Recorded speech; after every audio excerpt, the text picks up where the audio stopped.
Noagwa. I need to recognize the Honorable Minister of Small Business Development, Umama Ulindiwe Zulu, Makeba. Kubhaliwe ukuthi who else I must recognize, but I don't seem to see this gentleman. I'm not used to recognizing him, but I hope he's here. If he is, please stand up. The Honorable Mayor of Johannesburg, Herman Mashaba. Is the mayor here? I understand.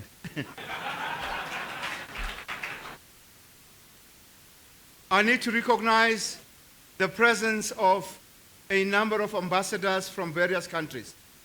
But ladies and gentlemen, I think it's important to recognize our own president of the Black Business Council, Ms. Danisa Baloyi.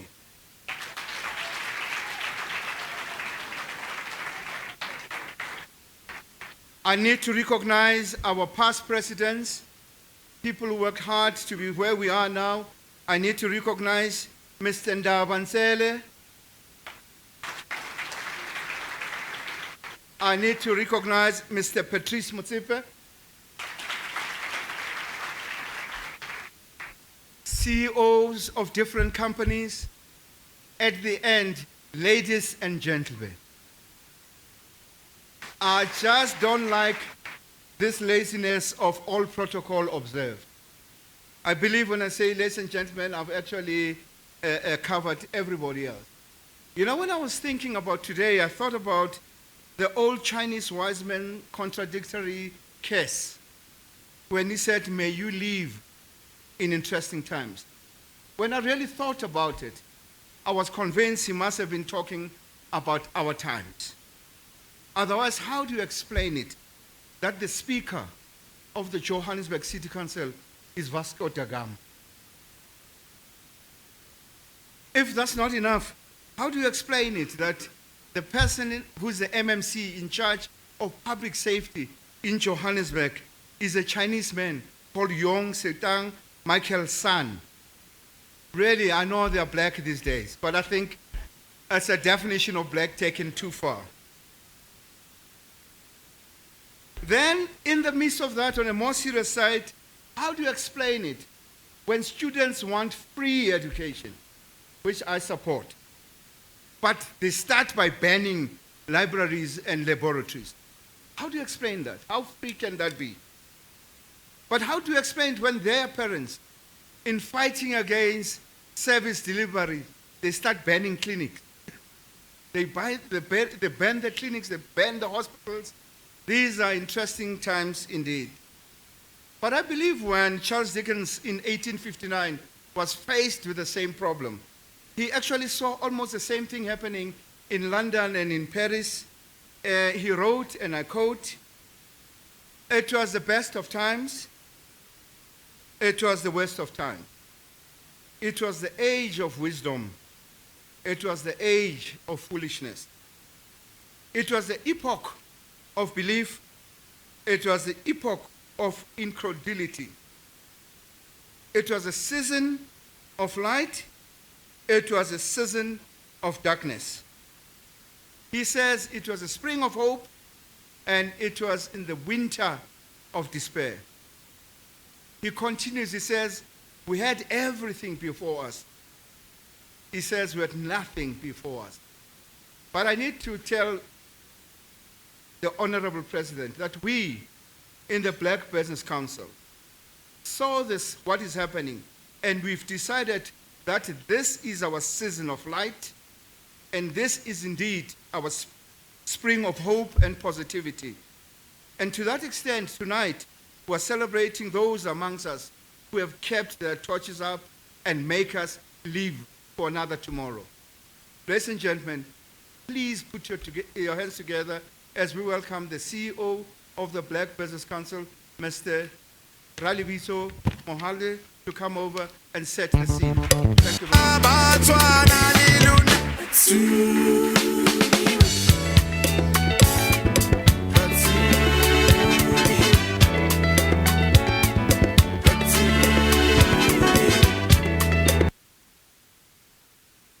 like to hear more of that song.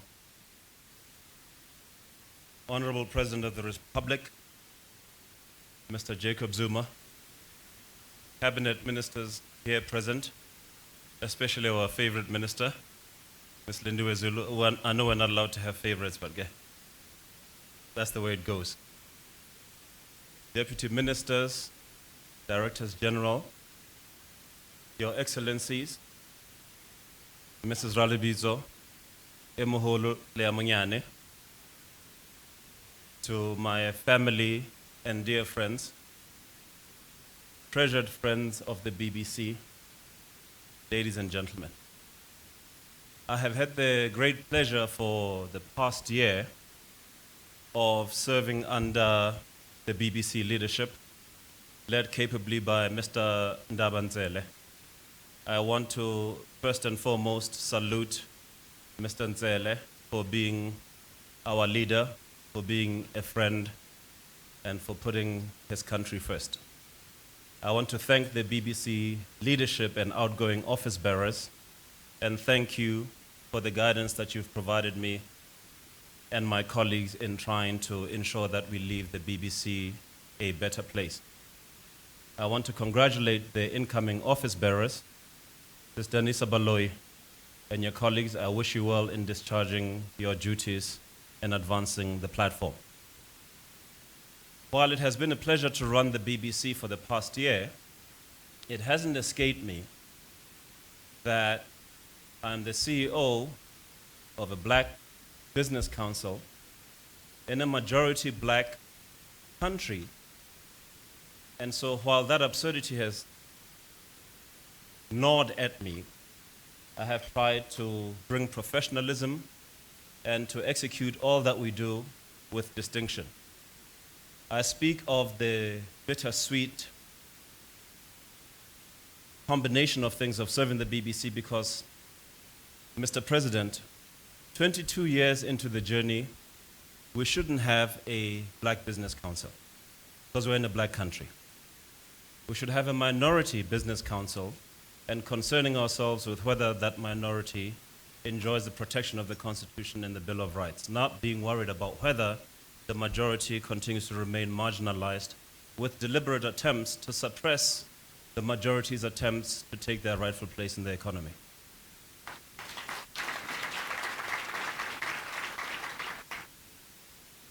We have had, sir, to choke, struggle to breathe, and have managed to stand only because the likes of Patrice Motsepe and others have funded the BBC. VBS has come along and funded the BBC and become one of our largest funders, and for that they have experienced much attack in recent times, Mr. President, because they dared to give you a loan. You, sir, have become the subject of contestation around whether or not you should receive a loan in what's supposed to be a free country, which speaks to the fact that we need not less, but many more and better supported black institutions. And so, Mr. President, as we today confer awards upon a number of people who have distinguished themselves in being successful black business people against the avalanche of resistance which remains to this day, and the stubbornness with which that resistance finds expression is absolutely astounding. Mr. President, patrons of Black Business Council, and I know I haven't thanked every single one of you, the likes of regiments who not only gave us a home for Black Business Council, but put their monies in their pockets to say that the BBC is indeed at home. The NEF, who've refused to stand by as black business chokes to say that we have to make funding available so that the ambitions of our children may be realized so that they too are not condemned to suffer the fate or that poverty which was meant to be their inheritance, sought to lock them into being dispossessed citizens whose rights are rendered empty by the absence of means to engage those rights. And so, Mr. President, as we celebrate today, as we salute those who, despite the odds, have done well, I want to thank you for taking the time to say that black business matter, black people matter. And to all of you, whether you've given 10 rands, 20 rands, 50, a million and plus, know that you've made a difference because your organization, which should be the strongest in the country, isn't. It speaks to the work that needs to be done. And certainly for me, it has been a particular pleasure to serve you. I wish the incoming leadership well. I now have an extended family in not only my friends and the reprobates, Bonjingila, who are here, the Bokumalo, for Inos, minister, I won't call you a reprobate, the best dressed minister, I think, in cabinet. And on that light note, lest I leave you with a heavy heart, I want to take you back in time to books which I hope will never be written or will cease to be written about this country. In my formative years, when I was in the US trying to study, one of my professors, Andrew Hacker, wrote a book called Two Nations. The other one was written by Professor Derek Bell. It spoke about the faces at the bottom of the well. In South Africa, those faces would be the faces at the bottom of the mine, our faces, except for the few who own the mines. Hacker wrote about America being two nations and being hostile, one wealthy and white, one poor and black. Mr. President, we dare not let it prevail that in black South Africa, the black face is at the bottom of the well, and in that scenario of two nations, whereas we are meant to be one nation, that the black nation stands pleading at the gates for economic justice. We urge you and your cabinet, sir, to lead us. I urge the leadership of the Black Business Council to busy itself with ensuring that we take our rightful place. We thank all our supporters for ensuring that that gallant endeavor doesn't suffocate for lack of funding, for lack of support. Allow me to stop here, Your Excellencies, Mr. President. Thank you.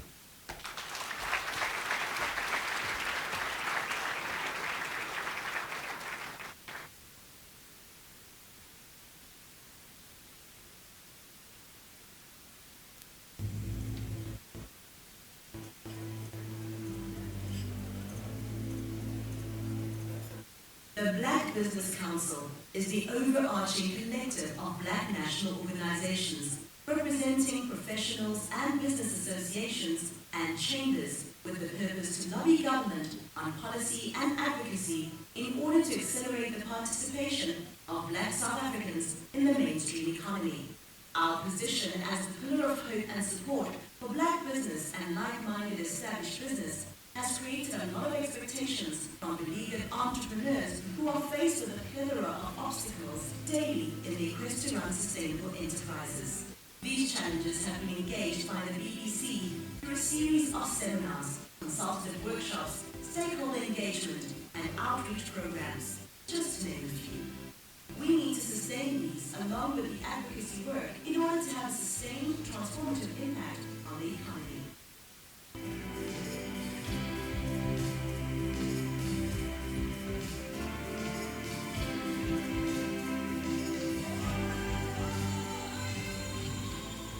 The main thing was to be an organization that will create transformation in the country, and then also create entrepreneurs and also open space for different professions.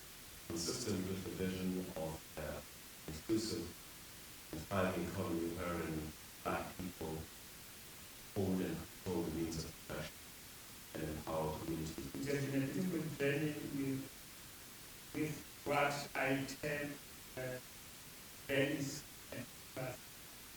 In that there has been up and downs, but I was fortunate that I was surrounded by good men and women who were very keen in ensuring that we bring about the black business. This is the real constitution. Number of states are very different. Okay. So having to level the playing field for all of them and partake on SM is being run properly or being given a chance that the whole country can create employment. And I must say, I'm so glad that at BBC, during my presidency, I created that ministry with my team, of course.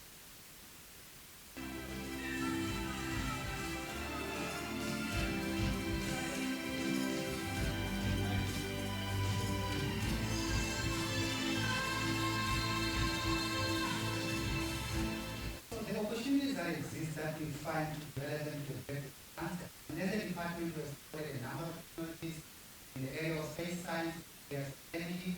And if I give an example, energy, you might have heard about the development that we're making around the fuel cells technology. And when we look at it, it's basically making sure that the future of energy, if the black business can actually find opportunities of starting new enterprises on the basis of our technology, that basically makes them participants at the high end of energy development, and basically at the forefront of US technologies and energy. So that's where the future of energy, renewables, and actually environmental friendly energy.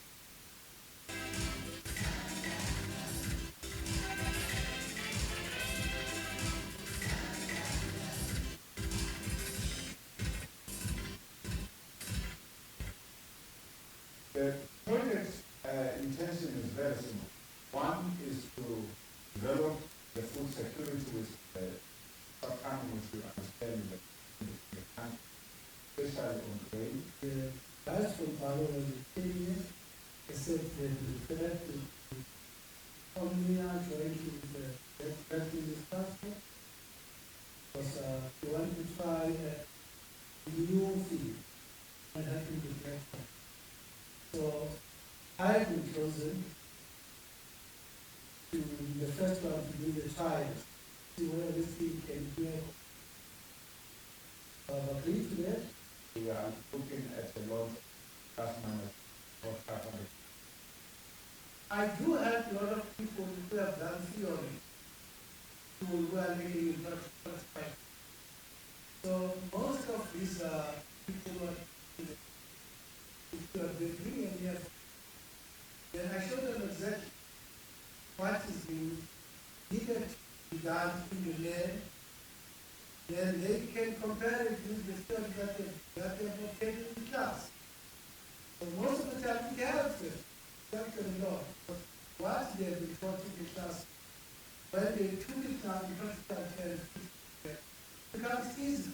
It is a project that is quite very interesting in the sense that it's that backbone of the industry in agriculture that needs fostering or maintaining so that we are able to see that we don't go that far. The food is now.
Your circumstances cannot define who you are today. Ultimately, we want to honor the thing of making the BBC viable.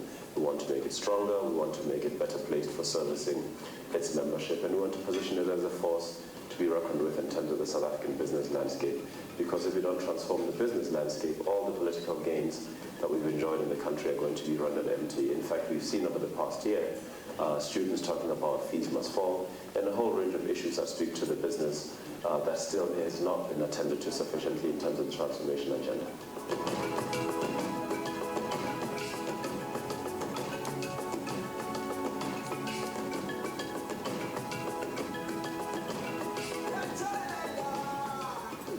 transformation in the country. You know, if you look at most of the state-owned enterprises, most people that are running these companies, African women, African men, and which is transformation. And then you also then have another layer of people, senior top management. There we still got a lot of work to do because there's not much movement in terms of transformation there. So we decided and adopted a resolution that the BBC should host a National Radical Economic Transformation Summit that would in the May come up with a radical economic transformation blueprint that would mobilize all facets of society, from civil society to labor to business to arts to culture, and conglomerate around ideas that would enable us to take leadership as Black Business Council, having an inclusive approach where members, or broader members rather, of society would make an input. So we want a challenge. I mean, people that are going to be running Black Business Council and moving forward, they want to start engaging, debating these issues. It must not just be a lip service, or you do it once and then you say, I've done it as this organization for the rest of the organization's life.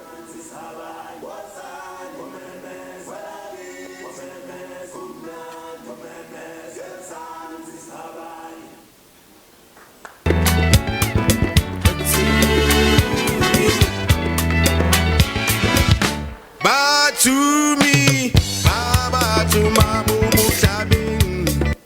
Thank you very much, Gentlemen, Itate Ralibiso, thank you very much for setting up the situation. Now we know the lay of the land. I used to be involved for many years in the gaming industry. And the cabinet will understand how much money that industry puts into the coffers of this country. The biggest problem in that kind of area are the illegal operators. But I figured it out. Johannesburg City Council decided to say we need to clean this out because one of our biggest problems in that area is FAF. Do you know FAFI? In China. That's an old saying, catch a thief, send a thief to catch a thief, I think so. When they put in the person responsible for catching the thieves, Gafafi, we've got the MMC in charge of public safety in Joburg, as Mr. So you understand where we're going to. Ladies and gentlemen, we're going to have starters. And as we have starters, we're going to invite the three tenors to come up here, and dinner shall be served. Thank you.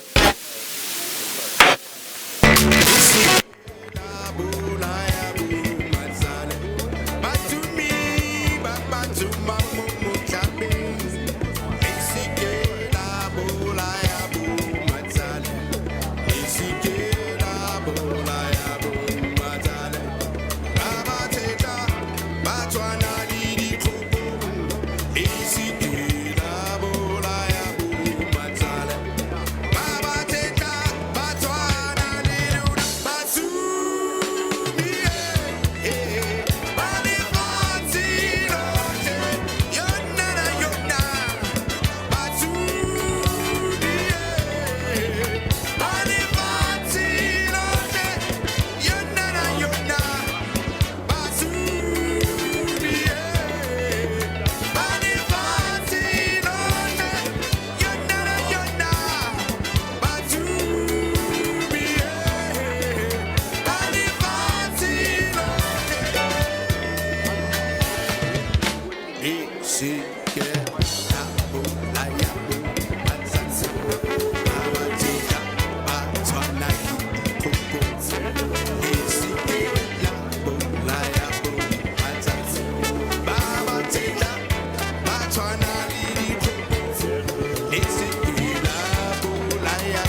Ladies and gentlemen, the Afro tenors, ezandleni. Thank you guys, thank you very much.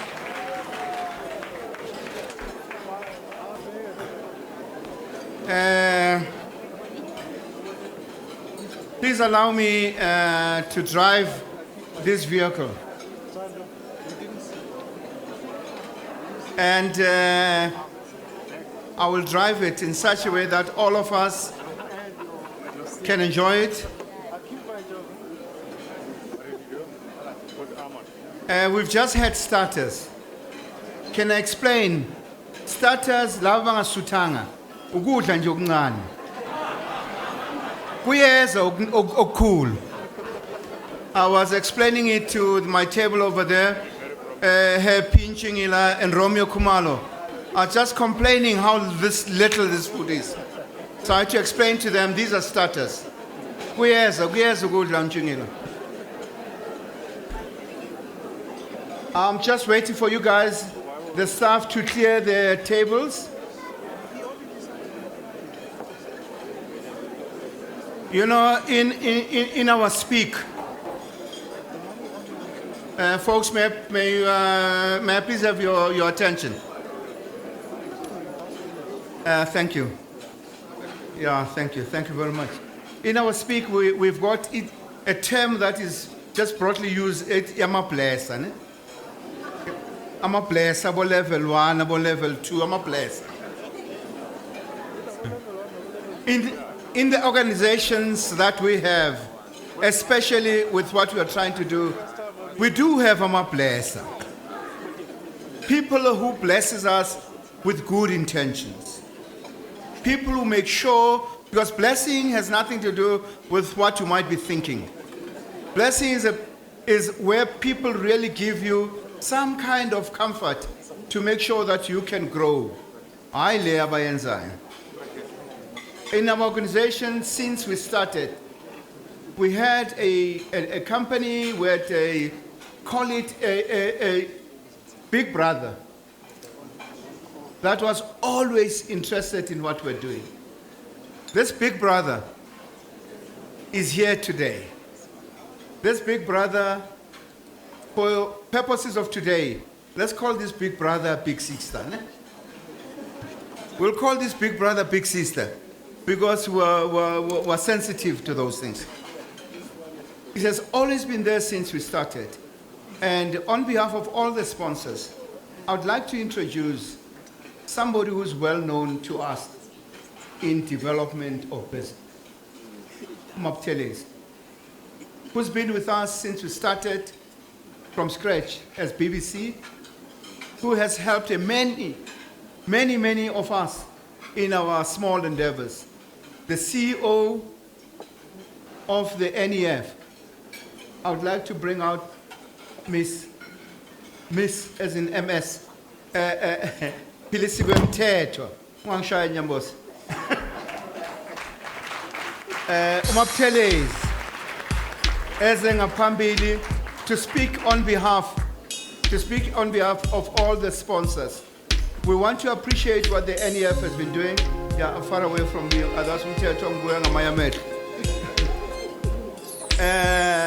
The NEF has been very instrumental in what we do as BBC. May I please hand over to you, Mapteles. Thank you.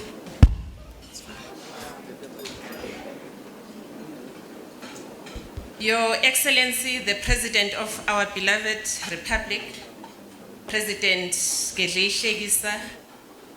Jacob Zuma, the Honorable Minister of Small Business, Ms. Lindiwe Zulu, the Honorable Minister of Home Affairs, Mr. Malusi Gigaba, Noah Gwake. And I wanted to say this to the CEO of the BBC, that my favorite minister is the Minister of Arts and Culture.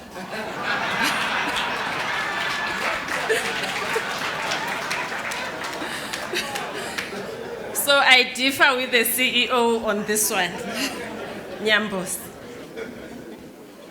Mr. Patrice Motsepe and Dr. Precious Motsepe. The newly appointed President of the Black Business Council, Dr. Danisa Baloyi, Watinta Bafazi. You strike a woman.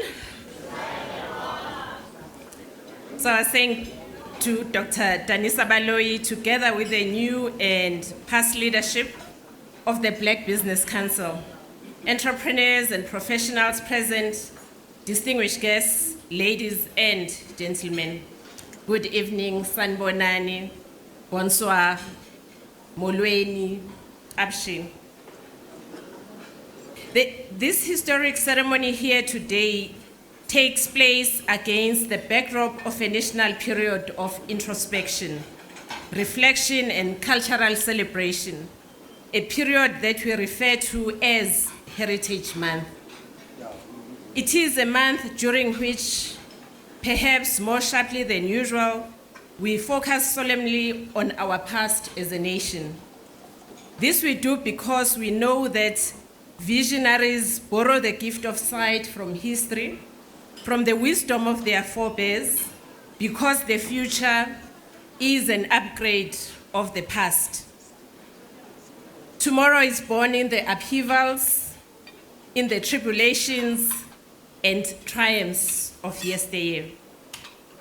When we reflect on our past, our sights fall upon a subcontinent that can justly lay claim as the cradle of humankind. Since the discovery of the skull of the 2.5 million year old Taung child in 1924, the first of its kind ever found, South Africa has been considered one of the most important centers of early human evolution alongside Kenya, Tanzania, and Ethiopia. Archaeology, anthropology, and history reveal that we are indeed a people with a proud past. Having been among the earliest to use fire, to engage in mining, the creative arts, agriculture, philosophy, mathematics, architecture, medicine, military science, trade, and much more, which collectively constitute the universe of human civilization. This is so because our history does not begin in 1652. 1652 was more an interruption of the process of civilization and not the beginning of it. As the Honorable President is aware, the work that we are engaged in at the National Empowerment Fund is in large measure the continuation of the process to repair that interruption which dispossessed the majority of their economic citizenship. Our mandate exists because our understanding of history is indeed the acknowledgement that something truly vile and unjust occurred in our land.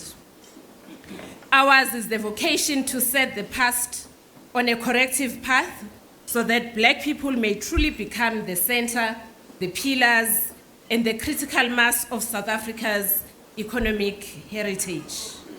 But tonight, ladies and gentlemen, I choose not to say much about the National Empowerment Fund. We had a lot of fights yesterday with my colleagues from the BBC, so today is Ngabangani. So I choose not to say much about the National Empowerment Fund, in whose stewardship I'm privileged to serve. Instead, I wish to reflect on a conversation that I believe patriots like yourselves, who carry the emblem of the Black Business Council, should lead. In doing so, I wish to draw from history to borrow one or two insights from the Malaysian experience, at the risk of retelling a story that some of you are familiar with. I'm sure you will agree that an intriguing story always begs another ear. After Malaysia, Honorable President, if I may just reflect on what happened in that country. After Malaysia attained its independence from the British in 1957, they inherited a country where the indigenous population were at the bottom of the economic ladder or the economic pyramid. This, of course, presented risks that rendered the new constitutional order unsustainable and vulnerable. The country was soon engulfed in the inferno of racial riots as the poor demanded evidence of their freedom. Of the many measures that were introduced in Malaysia as a result, perhaps the most effective was the adoption of the new economic policy in 1971, which is the equivalent of the NDP in South Africa, following in the aftermath of the 1969 racial riots in Malaysia. While the new economic policy has been revised many times since, perhaps the most seminal decision was when the indigenous people of Malaysia, the Bumiputra, asked themselves very difficult and uncomfortable questions. So one of those questions would be, what is wrong with us as the people of Malaysia? Why are we poor? Why is our performance the poorest in almost everything that we do? Are we born to be last? If the people from Malaysia or the Bumiputra were living in South Africa today, they would be asking themselves, why do we own only 3.5% of the South African economy as black people? That is, if you were to use the market capitalization of the JSE as a proxy. Why sithengisa as black people selling your own to the others? If we're in Malaysia, we would be asking some of these questions. So I know that some of you don't understand Zulu. I have no better way of talking about ukuthengisa. You're selling me, you say,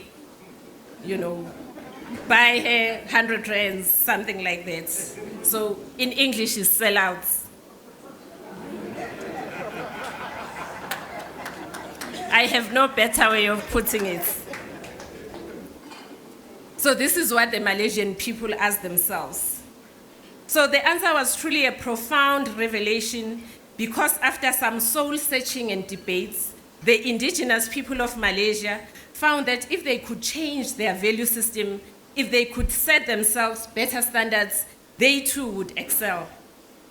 Ladies and gentlemen, it does not need to be said at this forum that the industrialized market economy of Malaysia is today the 4th largest in Southeast Asia, or that it is the 35th largest in the world. What is of significance is that a good part of their history, of their story, lay in the revision of their mindset, their value system, their sense of self-worth and pride. So you must go and read Ngugi on this one. He warned us many, many years ago. Allow me to reflect on yet another society, Germany, where I had the privilege to serve our republic many years ago as a young diplomat sent to mobilize trade and investment promotion. Germany rose from the ashes of World War II to become a global economic dynamo in less than a decade. It is a country that lays in the ruins in 1945, with millions having perished, commerce paralyzed, infrastructure wrecked, but their spirit was untouched because their values stood intact. Soon their policies ensured that the country became an economic miracle in Europe, and indeed West Germany became the world's 2nd largest economic powerhouse by the 1950s. It was hardly surprising that at the end of the global economic downturn, the country came out largely unscathed and still ranks as the largest national economy in Europe. Program Director, this is not a tribute to Malaysia, nor is it a eulogy to Germany. It is a vow of commitment to South Africa. It is a tribute to the South Africa we aspire to build, as the BBC, as the National Empowerment Fund, as government, as business. And we say tonight, her birth could be easier if we re-examined our value system. Values are simple things. You can talk about all the big things that we talk about in this country, But if our value systems are not intact, I don't think we'll be able to achieve the things and the objectives that we have set for ourselves. It's about the big and the small things which inform the choices that we make every day and the choices that we'll be making today. So it's about how diligently you choose to do your job. It's about how well you want to pass. In other words, do you strive for excellence, or are you okay with just a pass? It's about integrity, it's about truth, about service, and about the simple choices we make, whether in the public service, in the private sector, across civil society, or wherever we serve our republic. It is about whether to drop litter in the streets to help a person in distress or to make a difference for others every day. It is about infusing a sense of agency in the work that we do, so that Operation Phakisa may become the fuel that drives the National Development Plan. Whether we are in the public or private sector, it is about treating people with respect. And I want to pause here. So some of us sometimes will be obliged to actually go and we are trying to raise funds for the NEF, not on your behalf as the National Empowerment Fund, but on your behalf. So when we get to these big offices in government, I don't know, Mr. President, what has happened.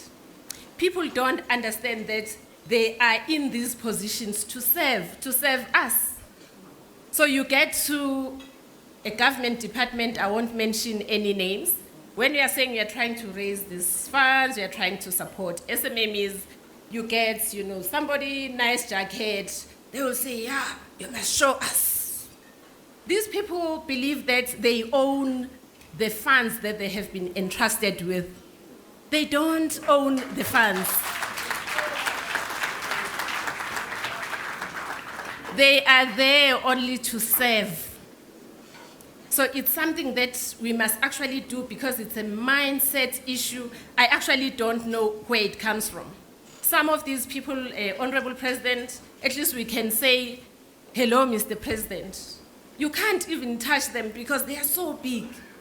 But they don't own the funds that they've been entrusted with.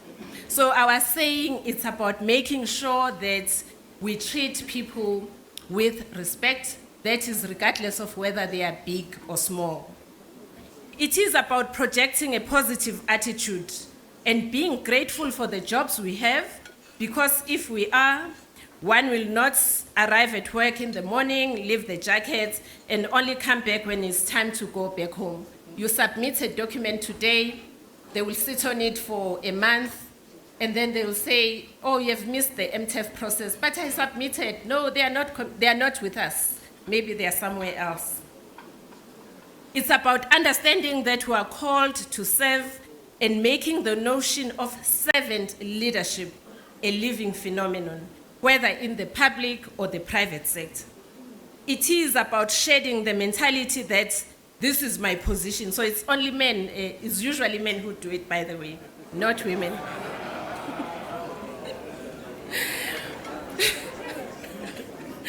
So it is, I was only joking.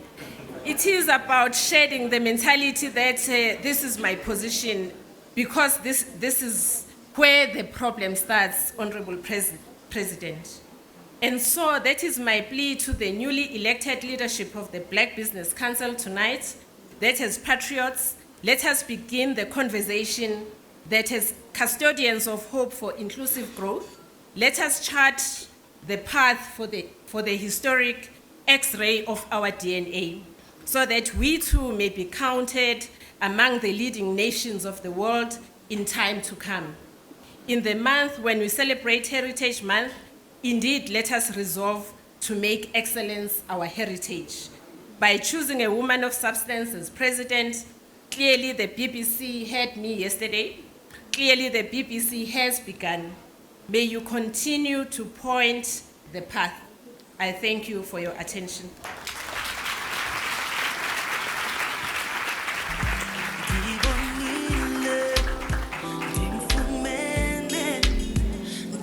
Time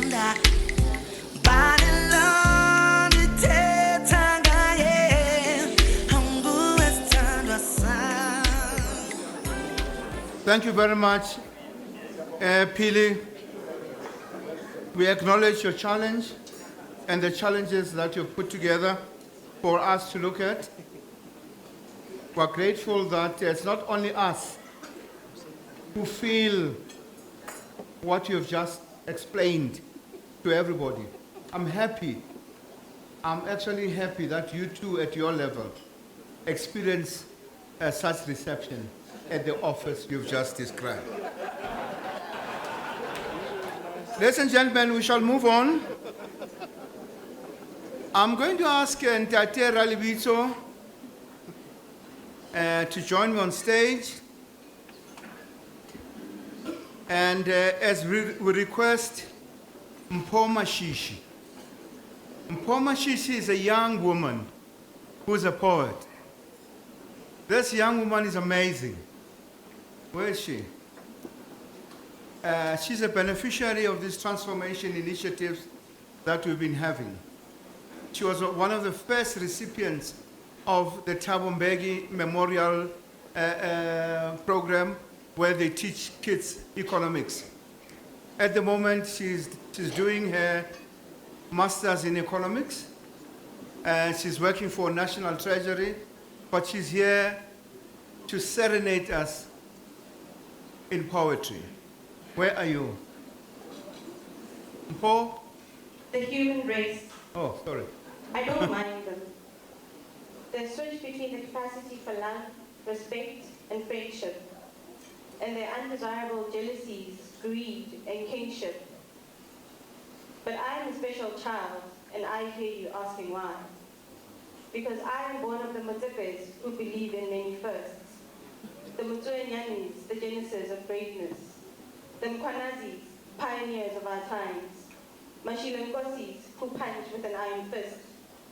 The Ndlovus, who build our societies.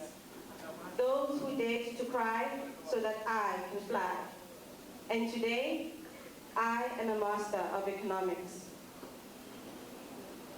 Not to sound ungrateful, but the black child in me feels that. For as long as I had to explain why fees must fall, as I recall, education for all was one of the priorities of this democracy. Why my hair in its natural flare looks like the wool of a well-fed sheep? Don't get me wrong. As an economist, I understand the difficulties of these plights. Capital flight, the ratings fight, how we gotta get the policies right. The human race. I want to be part of them, but second to none. I want to get what I work hard for. I want to have fun. But for as long as this black child and economist don't see eye to eye, we are not done. Thank you.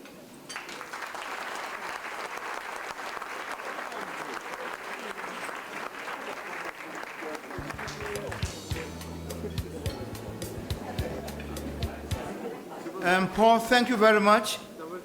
That's wonderful. I think you caught me off guard because ngikremile. Good, you will come upstage, I must move. So obviously, ngikreme wrong. I've just said that Mpho now works for the Department of National Treasury. Mpho has had exposure in Absa Capital, RMB. This is a product of what we do through transformation. So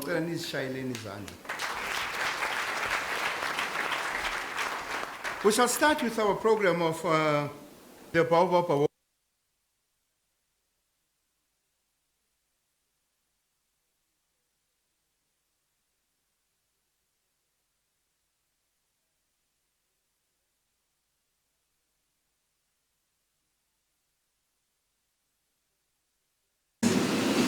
To come over.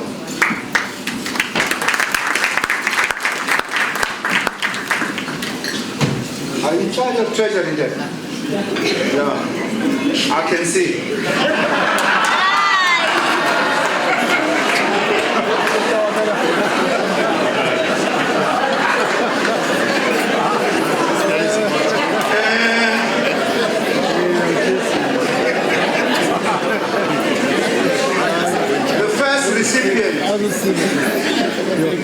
for the BBC Bowman Award. Ladies and gentlemen, please help me by clapping your hands for a lady of serious substance, Miss Daphne Mashile Ngozi. Will you please offer your hand?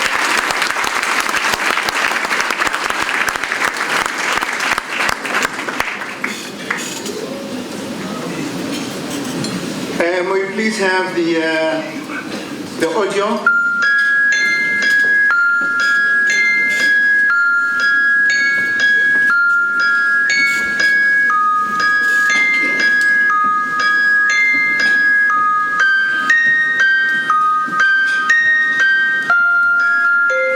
I always had a dream of actually one day having a company, a mining company for that matter. Myself and my husband, I asked him, I actually pushed him to drive me to the Northern Cape because I didn't know where this hotel was.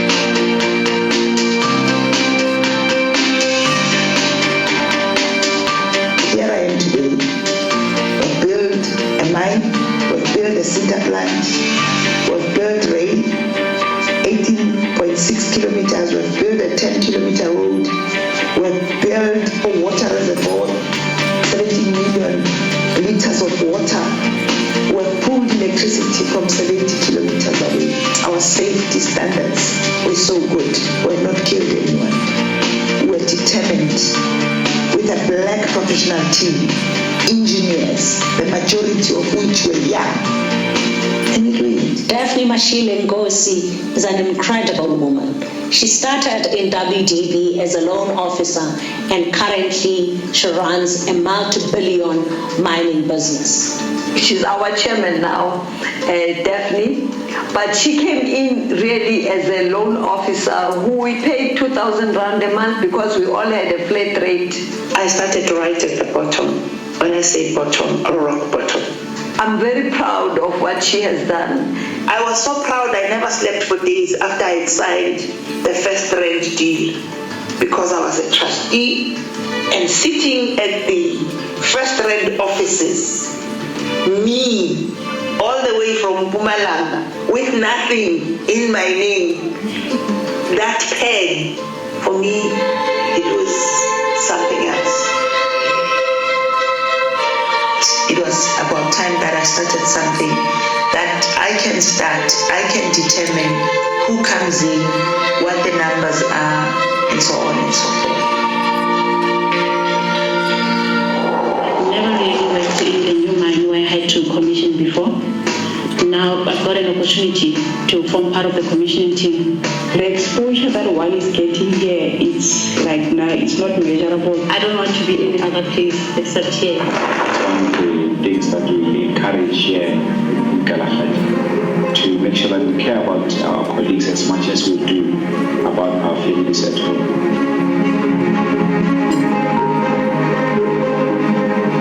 Kalahari is the future of manganese. Kalahari is the company that will be the standard through which all companies will be measured with. We all support one vision, one goal, one person. We are all behind Daphne. This is Daphne Mashile's dream. The goal is to make money, work safely, and grow the country. Kalahari is unstoppable. It's like a tsunami. We need to do the best that we can. We need to go to Eastern Cape. We need to build a smelter in South Africa with all the challenges.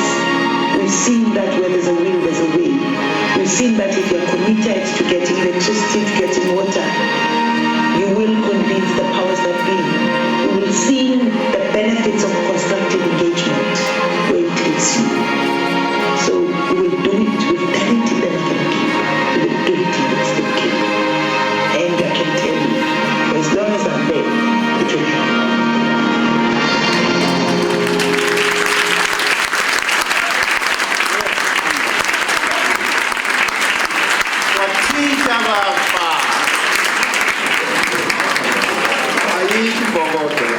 Wathinta Bafas. Okay, thank you very much. For 2 minutes, Member Daphne Mashila Kosi, just to give us a word or two. 2 minutes only, ma'am.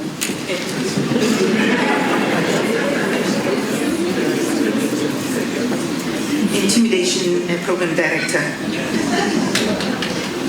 His Excellency Honorable President of the Republic of South Africa, Jacob Zuma, Minister of Small Business, Minister Zulu, Minister Gigaba, Minister Mtetwa, Ndade Mzepe, Mema Mzepe, newly elected President of the BBC, Mama Danisa Dr. Balui, Imbogoto Wathinta Bafas, Wathinta Imbogoto. Members of the executive of the BBC, ladies and gentlemen, it is an honor for me to receive the BBC Baobab Award in recognition of the struggles one has made in the mining sector.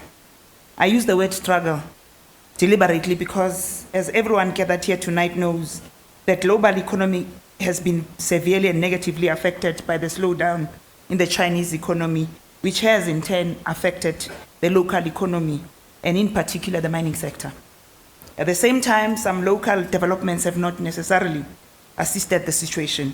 The journey in the mining sector is, as with others, has therefore truly been a struggle for some time. Like farmers who sow without knowing whether rains will fall, we too have continued to make investments with prayer and hope as our medium of exchange. We are therefore confident that the economy will turn the corner so as to register the necessary growth rates that will enable us to respond positively to our country's enormous social challenges. As the saying goes, and I'll say it in Spanish, hasta la victoria siempre. The struggle continues and victory is certain. Honorable President, ladies and gentlemen, I dedicate this award to all South African cancer patients who have no hope of actually getting life-saving blood, because as Black people, we actually do not donate blood. All of this is due to lack of awareness amongst our people, which results in very few of our people making the painless donations that can actually save other people's lives.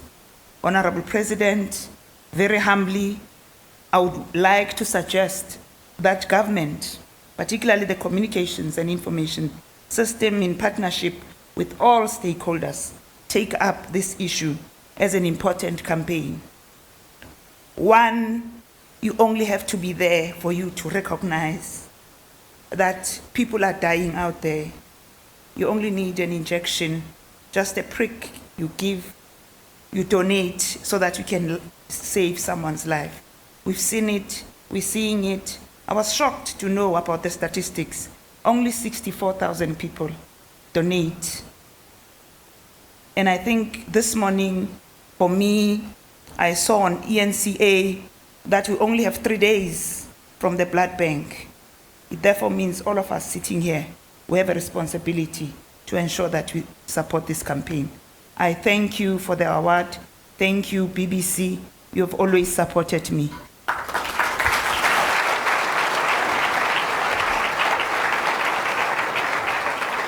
Thank you, Mayor. Thank you, Member Nkosi. As Mayor, it always reminds us of some things that are so important in our lives. Oh, Member Joalo, Holomanat, something fella. Very important. Thank you, Ma.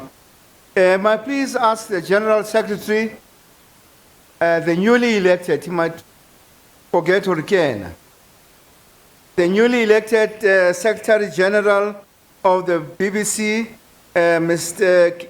I must make sure I read the same thing because I'm used to calling the other one. As the General Secretary, Mr. George Sibulela, It's the first time you're called in your life, BBC Secretary General, and it was by me. George, over.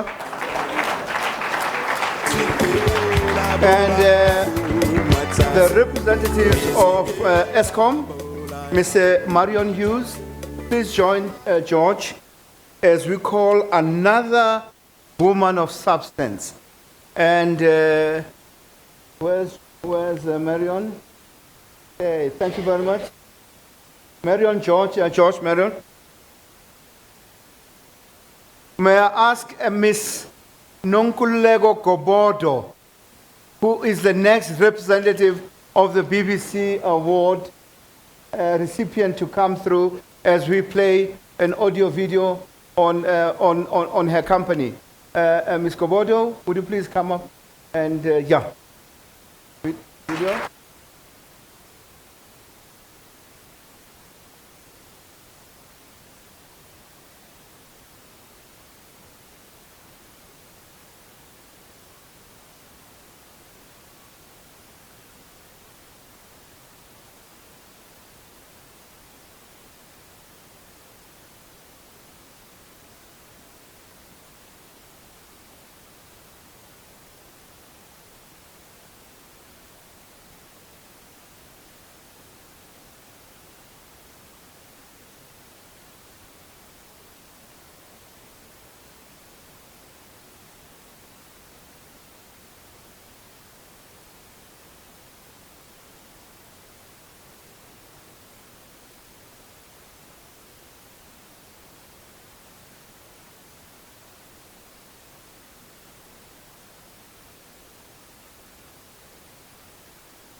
The biggest frustration really is our lack of self-awareness as leaders. It's just people not being aware of the kind of impact that they have. And also, people don't want to be vulnerable. They don't want to go inwards to look at themselves. So they always wait until there's sort of a crisis that forces them to look inwards. We had assumed that culture would not be a big problem because as two black accounting firms, we've worked together before, we have a shared history, but the way we led our businesses was completely different, and it was such a challenge to merge the two cultures together to have a successful merger. I must say the merger contributed a lot in increasing my self-awareness as a person. And I found that even my leadership style at home completely changed. I became more sensitive to my children because, as a single mother, I had so much pressure, and I didn't realize how much of that, the pressure that I had at work, how much of it I was bringing at home. It was just such a profound experience to see how my own journey impacted my own children.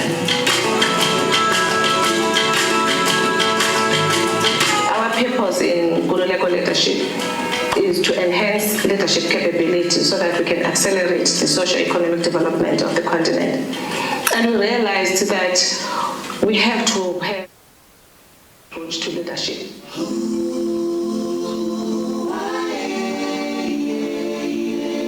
Our whole philosophy is integrating leadership, strategy, and culture. And what we actually focus on is to make sure that the whole team from all the levels within the organization are aligned.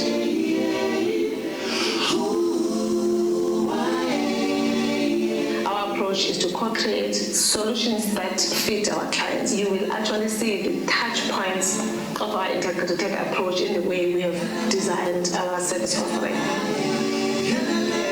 And also the biggest challenge in South Africa and also the continent is execution, because we come up with creative ideas which are not fully implemented because we don't attend to the execution. Our passion is to enable execution. My hopes for Guruleko leadership is that we will contribute to the transformation of the African leadership brand, which will contribute to the socio-economic transformation of the continent.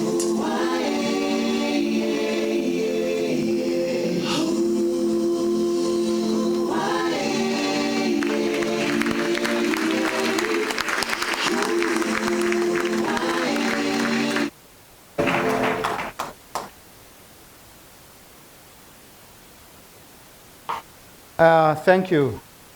Mama, would you please give us a 2-minute response? Timing it 2 minutes. Thank you.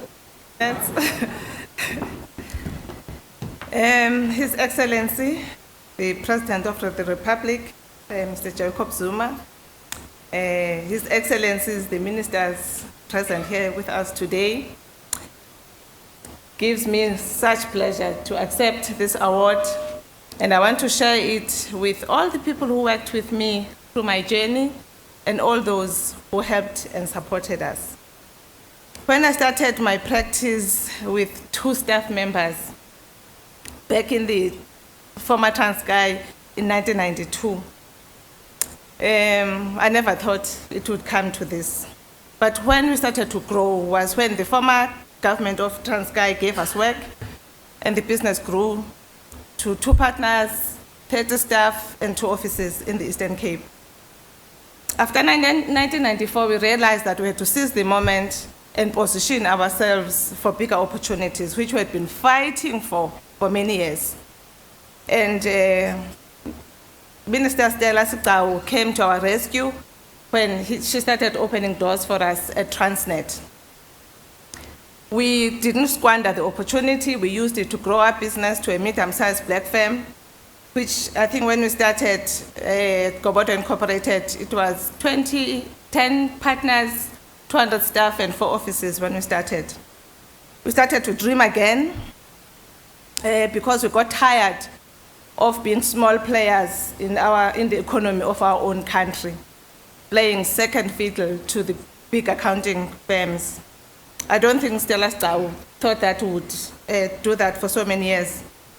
And then God again provided another champion in the name of Minister Malusi Gigaba, who opened doors for us when we were given the audits of the big state-owned companies to do on our own, something that we never thought we would see in our lifetime. Let's clap between.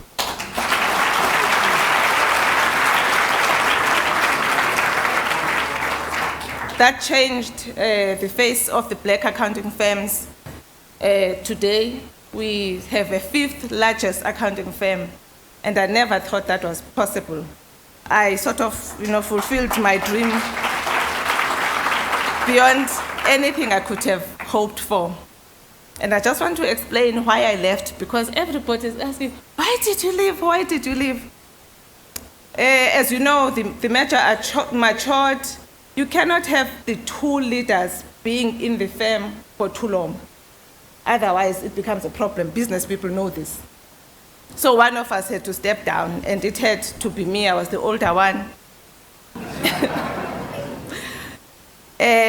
But I still had dreams, leadership being one of the important things that I think we need to address as South Africa and the continent. And I want to explain, I'm not running a leadership academy. I wouldn't go there and reinvent the wheel. There's so many people and so many institutions doing that. So we're in leadership consulting, focusing on organizational effectiveness and leadership effectiveness, culture and change management, and enabling execution of strategies. That's what we do. Thank you so much for this award.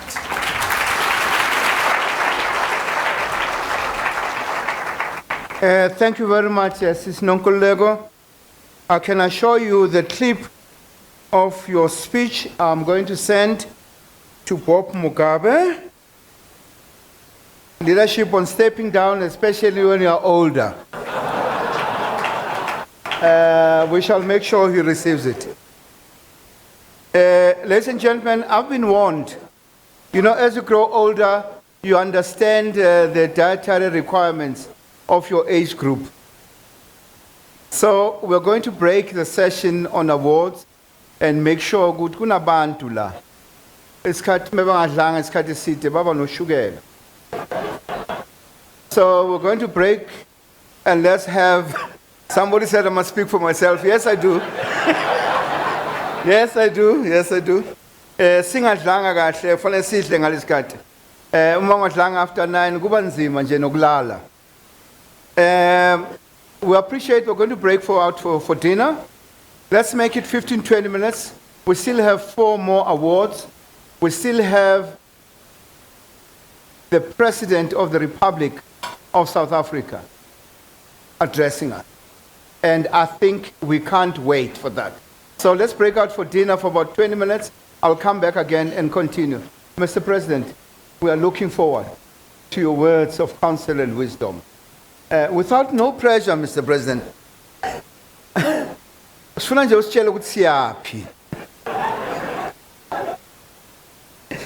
At this point, ladies and gentlemen, may I please call the the Afro tenors. I've been with these guys for so long. The Afro tenors and the band, Pelile band, to come through and really entertain us as we are enjoying our meals. Over to you. Let's have it going, guys. 20 minutes. Thank you very much.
South Africa, which is my country, which is our country, which is our future.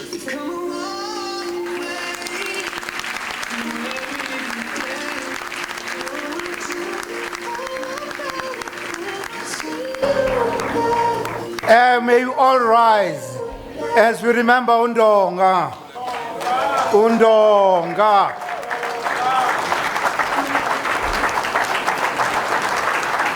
This is all in honor of Mr. Don Mkhwanazi, who passed on the 2nd of July, 2016. May his soul not rest in peace until we have achieved economic freedom in our lifetime. We would like to thank the family of Mkhwanazi for honoring us. Umama ukhona lapha ezandleni. And we would like uSizwe to come and take this award on behalf of Undonga.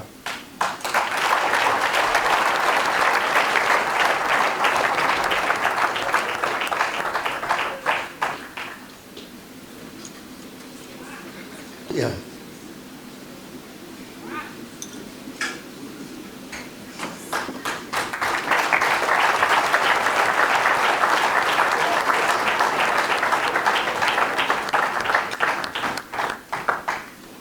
I said to Sizwe, you are not done.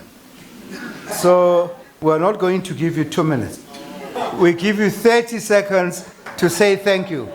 Over to you, Undom. Thank you.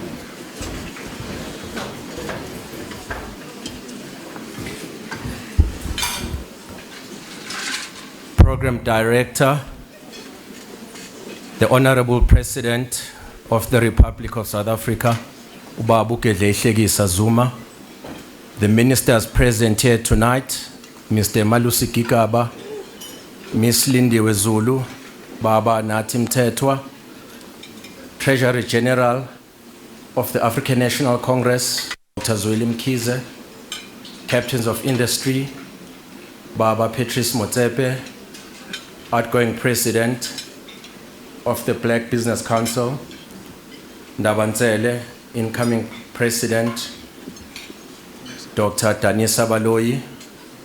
Ladies and gentlemen, good evening everyone here tonight. As a family, we really don't have words, and I'm not gonna take more than 30 seconds, but we just wanna say we are truly grateful.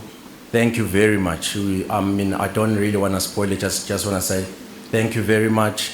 Thank you to the Black Business Council, the BMF. Just a few words about Undonga. BMF has always been a part of our lives growing up as kids. But what I think the highlight in his career over the last few years was when he became with Dr. Mkhwanazi. That's the one. So education was very important, was transformation, economic freedom, and it wasn't just black empowerment, but it was broad-based economic empowerment for all the people to contribute in the growth and the future of the country. We thank you very much.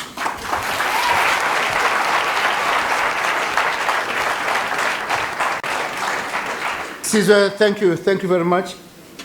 I'm happy I've found Kuluma for 2 hours before Caesar. Thank you very much. I would like to call the new chairman of BBC, and I'm the first one to call you chairman officially. And Mr. Silo Rasitaba to come through, and representatives of regiments, Mr. Stephen Coven, to do the next award. And ladies and gentlemen, again, this is another stalwart of our movement, a stalwart of Black Pride. And may I please invite you to watch an AV of the next awardee. We need to form or establish our own band. Yeah. And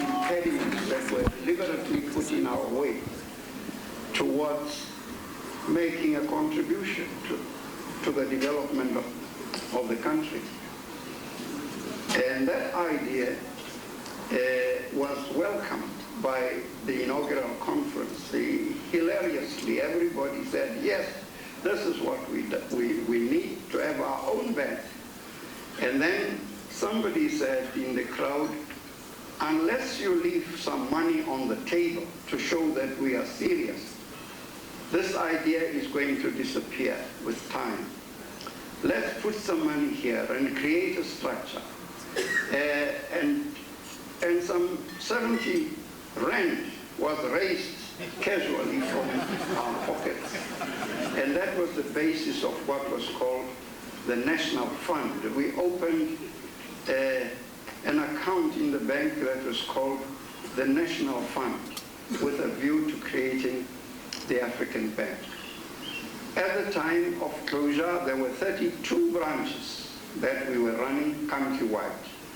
We were growing steadily, but the biggest problem I think that brought us down is the failure to achieve the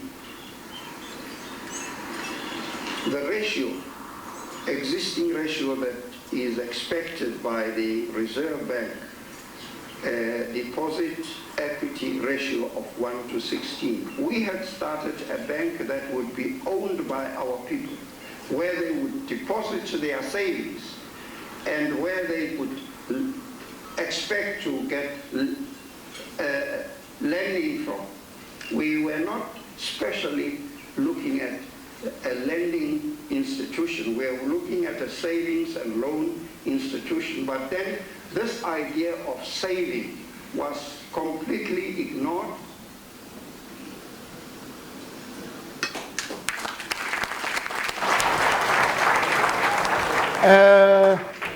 There was a mistake there. We would not end that clip in that way. I think Dr. Mutsuanyane deserves better. Ezandleni. And I know I've called you here, but Dr. Mutsuanyane is not well. He was hoping to come in, but he's not well. We have decided that we're going to deploy you two guys to go and deliver the award at his home. Thank you very much. Thank you. And sorry, you can't talk on his behalf. Thank you. We shall move on. We're trying to speed up the program. The next person to be called, I think they've made a mistake here. He's the new head of policy of BBC, but they've written him, I don't know, Mr. Jimmy Manyi. I refuse to call him Mzwanele. When I was pushing black consciousness at its highest, he stayed Jimmy. But now it takes time.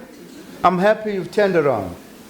Mr. Mzwanele Manyi, head of policy, new head of policy. Yo angazi siyapi. Honestly, but anyway,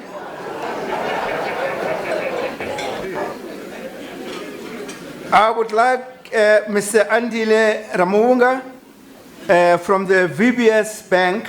This is the only black bank we have in South Africa. To please join him on the bench.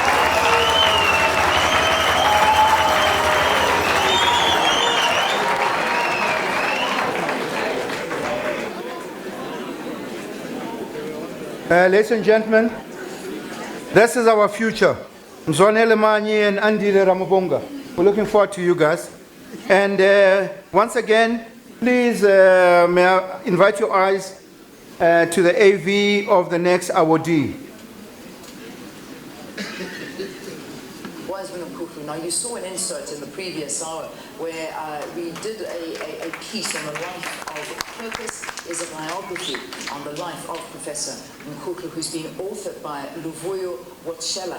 In this book, History Examines the Past in order to test the present. The author resolutely states that the values and ethos the man portrayed didn't suddenly come from nowhere. They're a culmination of good nurturing, overcoming, testing adversities, and selfless consciousness. I have the professor seated right next to me, and it's my honor to have a conversation with him. It's a real pleasure. Thank you very, very much for being with us. I would like to actually ask you, at the beginning of our conversation, you were the economic advisor to our former president, Thabo Mbeki. Yes. Obviously, you went to the house, you met Mbeki. What was she like?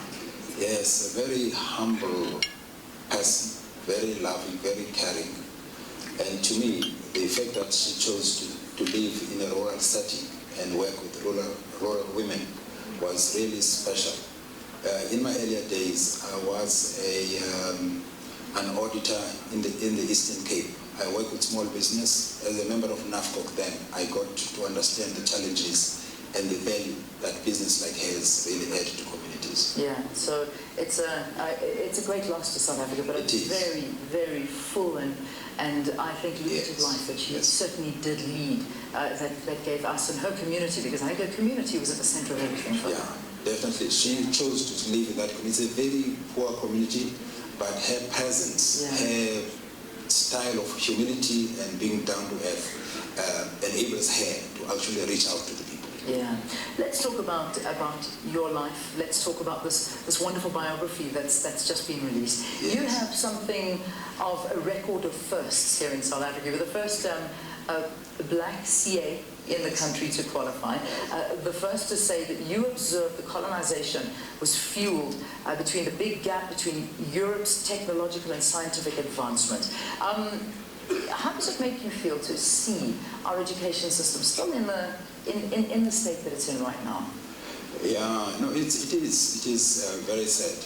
In my earlier professional life, when I was the Vice Chancellor of a university in the Eastern Cape, and also as active participants in NAFCO, BMF, and ABASA, one of our major tasks was that a post-apartheid government will have to focus on sending thousands of young people to go and attain high qualifications overseas across the board in the key skills area.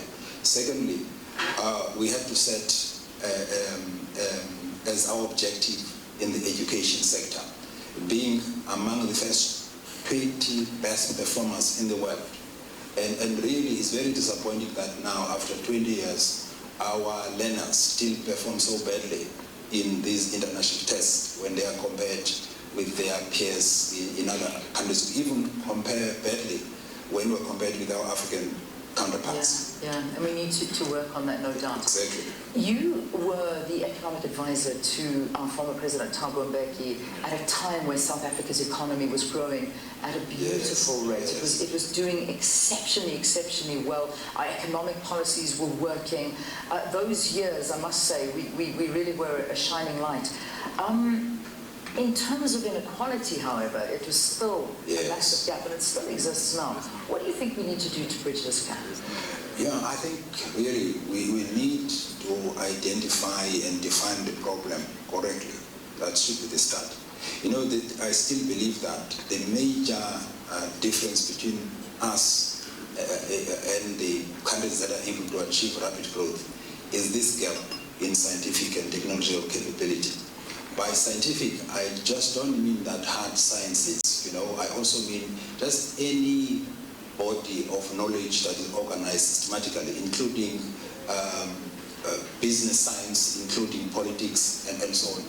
If we define that correctly and really focus our strategies on dealing with that, that is what will give us a sustainable solution to unemployment, to poverty, and so on, getting the basic rights. In other words, enhancing the knowledge and technical capabilities of the whole nation and subordinate all other objectives to that. Yeah. This is not the first book that's been written about you. Not many of us can brag about the fact that one book's been written about us, never mind 2 books, which is what you have at the moment. Yes. What makes this one more significant? What's different about this particular? No, I believe that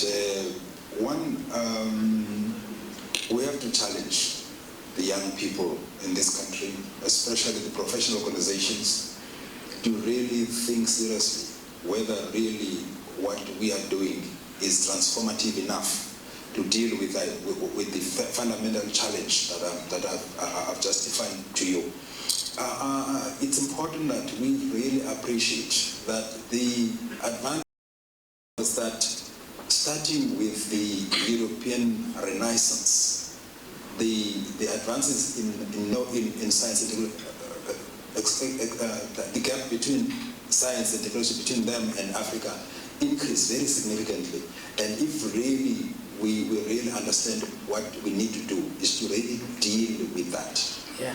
Well, Professor, I'd love to have a longer conversation with you, but I think if people want to find out more, go out there, buy the book. You were going to read about a phenomenal man who's done so much for us, who just recently at the University of Fort Hare also, there was the establishment of the Ukuklu Center of Accounting. It's in your honor. So again, another thing just affecting that you have done for our country. So thank you very, very much for joining us on the program. Professor, we're talking about a new book that's just been released, A Life of Purpose, a biography, so you can get one there. All right. Yeah. Thank you very much. What a stalwart. A man who has lived all his life to make ours a better one. Sandton.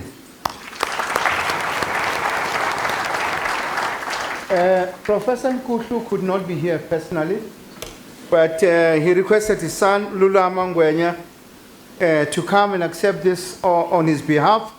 And he had a special request that Lulama, after accepting this, please make sure you take a picture with the President of the Republic of South Africa and you send it to him immediately as a way of saying, thank you, thank you, thank you.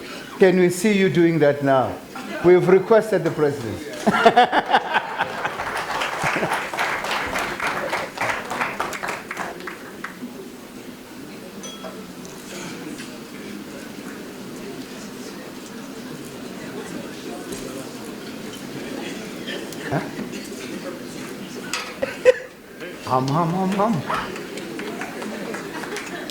Thank you very much, Tim Zonele, and thank you very much to Andile.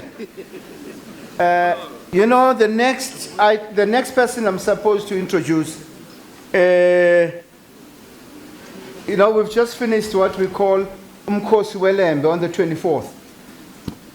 One of the praises is Gashaga. That Ushaga ngiyasaba ukuthi Ushaga. And continues. So ngiyasaba ukuthi uPresident ngimbize nje ngegama. I asked to say, guys, who's going to introduce the President? The President says, uyamazi man mbize. Ngithi, are you sure it's from the President? Kusho yena no. So I'm so happy that the President, for a change, we see a president ongafuni inyosi, ongafuni mbongo, you know, you know, before coming through. I think he decided this is a business event. It would be inappropriate. And so Zuma kanyamalala, and so on and so on. But he said, I'd like you guys to come in and let me talk to you as my comrades and friends. Gishilo earlier on ngathi babu ngamalala siyapi. May I please invite the Honorable President of the Republic of South Africa to come and address us. Over to you, sir.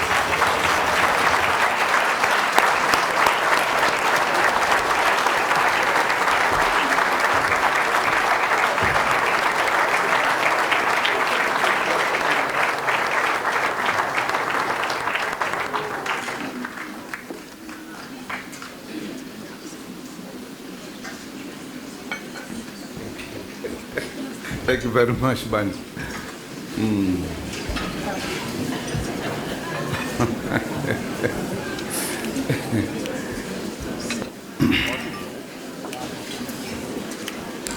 Well, thank you very much, Director of the Program. Siyabonga kakhulu baba. Ukusinika ithuba.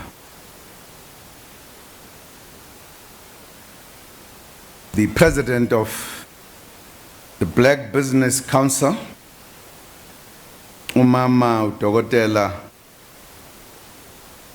Ubaloyi.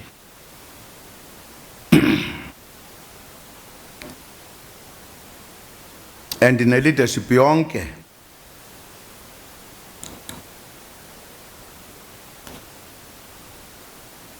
yalenhlangano enamandla iBBC, the whole leadership that has been introduced this evening. Futhi ke sikhumbule nababe khona kudala omongameli ngaphambili ubaba Motsipe nobaba uNtsele bahamba ke neindlovukazi zabo.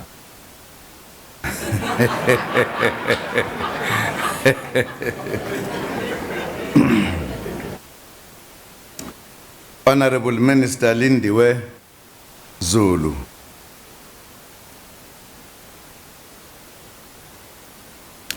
Honorable Minister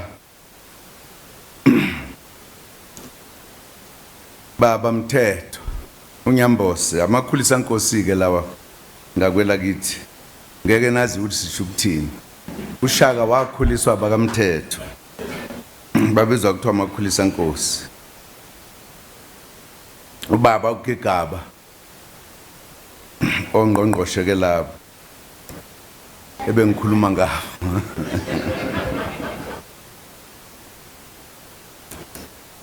ANC Treasurer General uDokotela uKhabazela wona kayihlangli.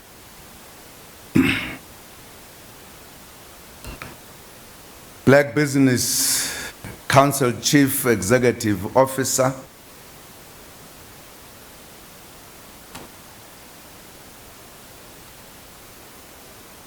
Baba Mohale Ralibitso.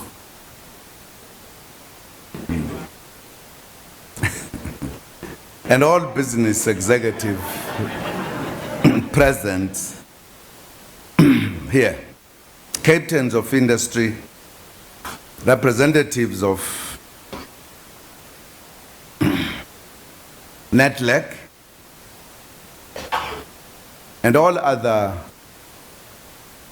respected and leading personalities in different capacities in different sectors. Ladies and gentlemen, good evening to you all.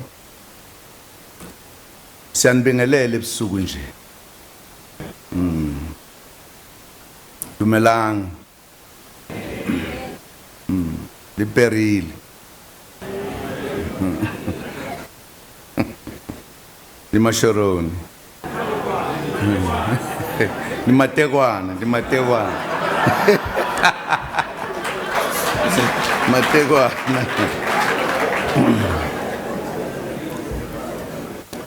Thank you for inviting me to join this important gathering of black business.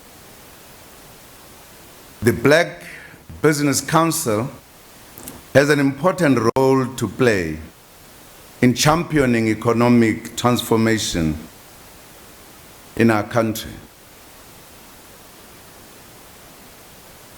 You have a responsibility to work with the democratic state to ensure that the objectives that guided our struggle for liberation are met. This evening, we have decided to honor trailblazers and outstanding black leaders who have played an important role in opening up the space for black people to enter the business arena. In this way,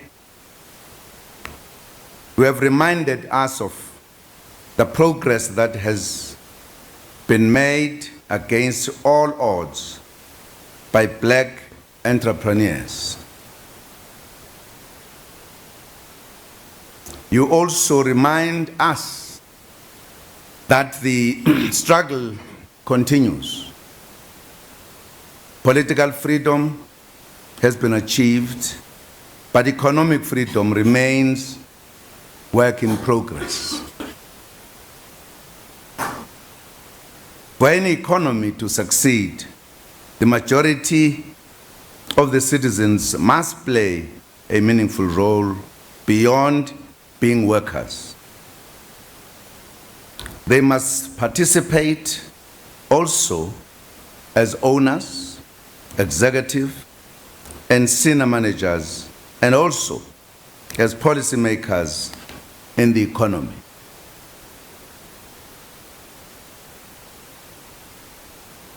I think you'll agree with me that whatever countries you have been to, the majority in those countries are in control of the economy.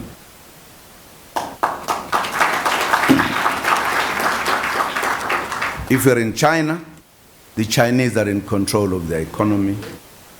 If you're in India, the Indians are in control of their economy. Wherever you go. But I think the case in South Africa is not the same.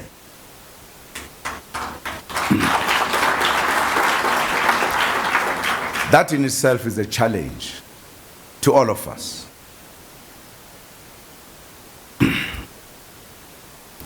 Umamba Buthelezi ukhulume ngeMalaysia.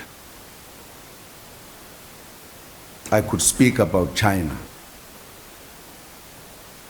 One of the things that we need to bear in mind, that many of those nations have what we call discipline. And that's why today, not many countries will ever catch up with China. Because China has what we call iron discipline. And that's why they succeed.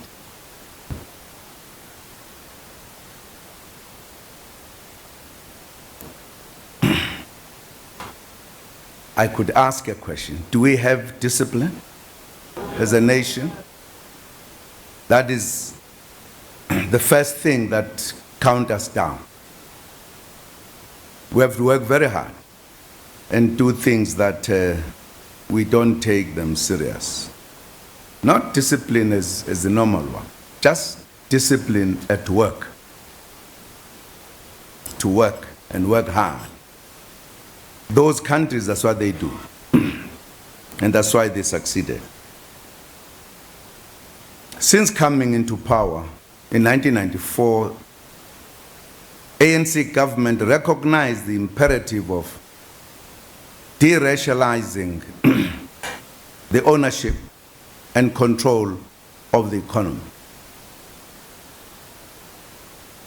The guide in this regard is the clarion call in the Freedom Charter that the people shall share in the country's wealth. We are guided by the need to promote inclusive growth and to create decent employment. We also need to eliminate poverty and deal decisively with extreme inequalities in our society.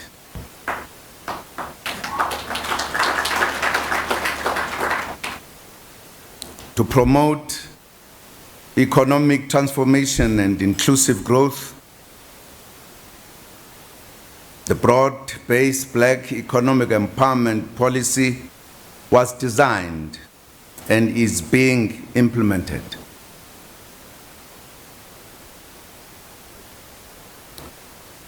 The broad-based black economic empowerment policy was not designed just for government to say it is doing something. Our black economic empowerment and affirmative policies must open doors and remove impediments, both historical and current, visible and invisible, which inhibit the black majority from participating and benefiting from the activities of the economy. For the country to succeed, both the public and the private sectors need to institutionalize the policy and implement it. The private sector is expected to share and transfer economic ownership, control, and the necessary skills and capabilities to black people.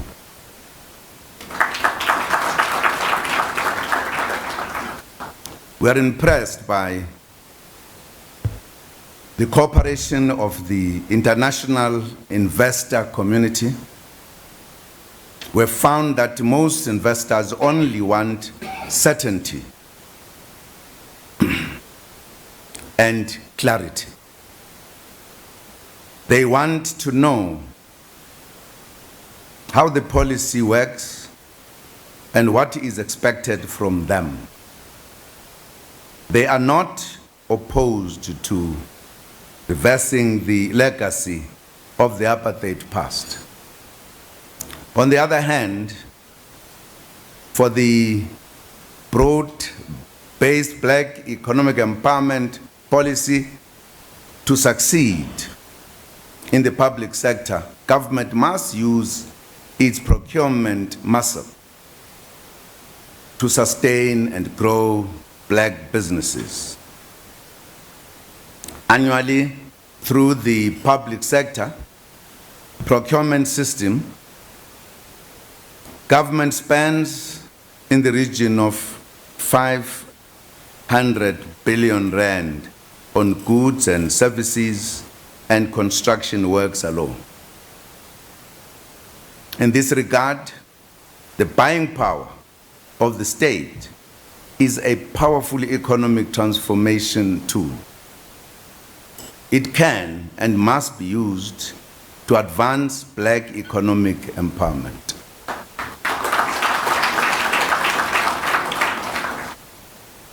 In the past 5 years, as part of advancing BBBEE procurement, government amended the Preferential Procurement Policy Framework Act, or the PPPFA regulations, to provide the BEE preference points.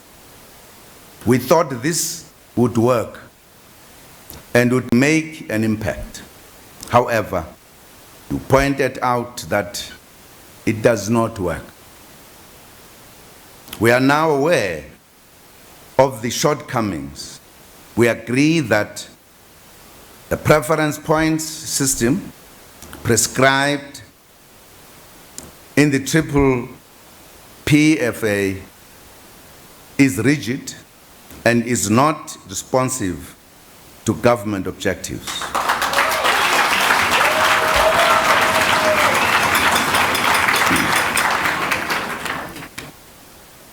Due to the shortcomings, the preferential procurement regulations have failed to substantially reshape the skewed ownership and control of the South African economy.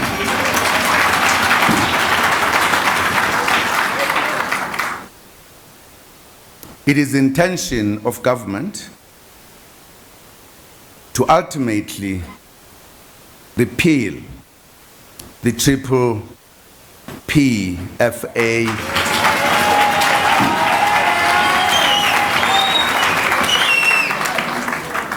and its associated regulations, and introduce a more flexible preferential procurement framework that is responsive to government objectives.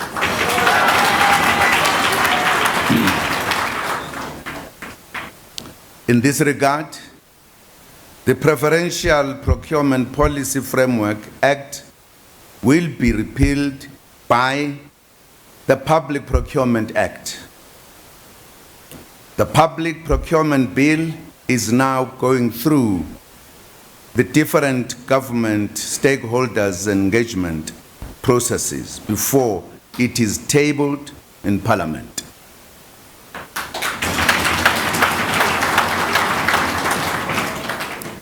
This is targeted for early 2017. I trust that the BBC has made its inputs to the National Treasury. Good.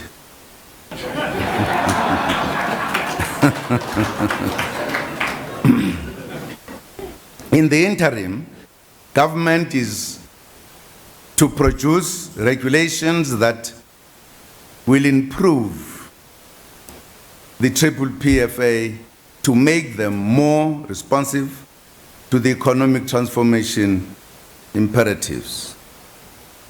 One of the main changes contained in the proposed new preferential procurement regulations is the introduction of a compulsory subcontracting clause.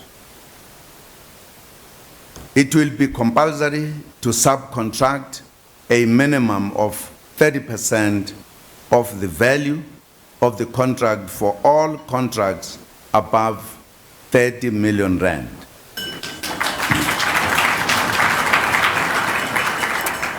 To small and emerging enterprises owned by the women, youth, black people, or persons with disabilities.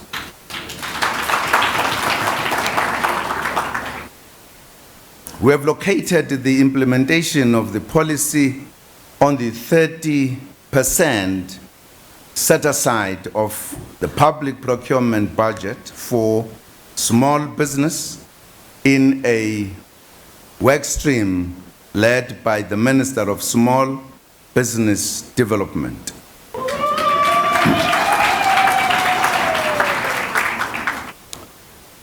The BBC may want to focus on specific high-value sectors where it wants to break the prevailing dominance patterns in taking advantage of the set-asides.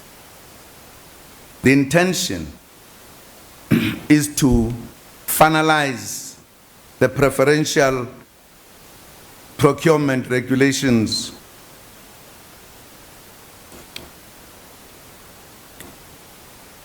and regulations for approval during October 2016, and for these to be promulgated by 1st November 2016.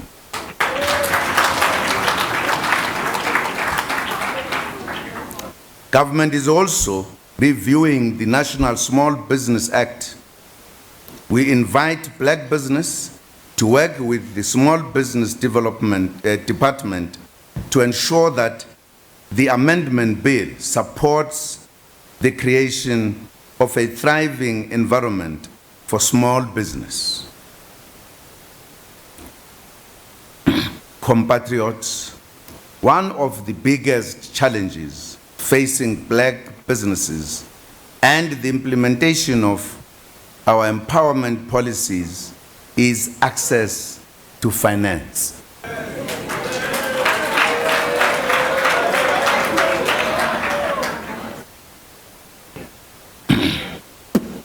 You understand this better as business people, that at the heart of the economy is finance. At the heart of the economy is finance. And if you are deprived access. You are therefore deprived access to economic activities if you can't access finance. To address this challenge, we established the National Empowerment Fund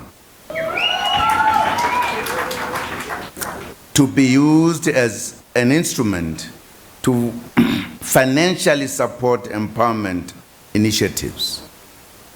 Since its inception, the number of approvals by the National Empowerment Fund have totaled 7.6 billion rand, supporting 770 black businesses.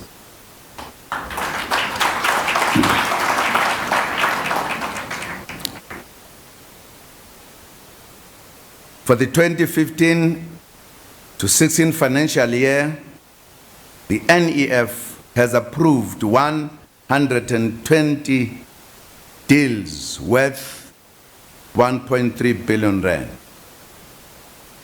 The NEF needs to be supported in order for the institution to do more to ensure access to finance by black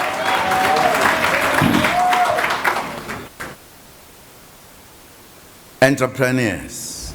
The NEF needs to be supported in order for the institution to do more to ensure access to finance by black entrepreneurs. Government is currently exploring various means to recapitalize the NEF as an apex institution to facilitate BEE finance. I'm sure you'll agree with me that much as I have mentioned figures here, to us the figures may look big, but in real economy, it's less than peanuts. And that's why. And that's why our growth, you can't see. It's difficult to see the growth that is supposed to. You can't give the kind of the numbers I've just talked about to the biggest majority in the country to develop economy. Kuyadliwa nje bese kuthiwa xosha nje lokho kwetafuleni.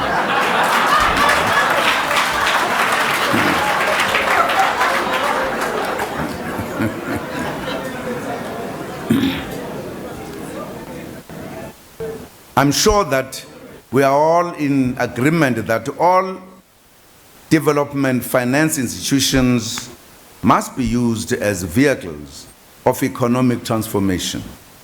Within the Public Investment Corporation fold, the Government Employees Pension Fund has allocated a further 70 billion rand, while the Unemployment Insurance Fund increased its allocation to 25 billion rand towards developmental investments. The ITC has provided 31 billion rand over the past 5 years to companies that are black-owned. The ITC has also allocated 23 billion rand to the Black Industrialists Program, which was established recently. You'll recall that at a Black Business Council conference a few years ago, we discussed that it was not enough for black people to own shares and be passive investors only. They need to be in the coalface of business, owning factories and playing a key role in manufacturing.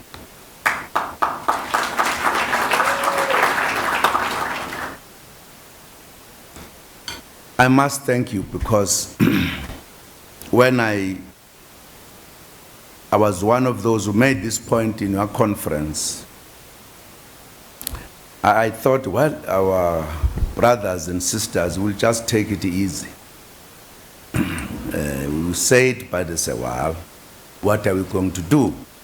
I'm happy that you have taken a serious decision on this matter to create black industrialists.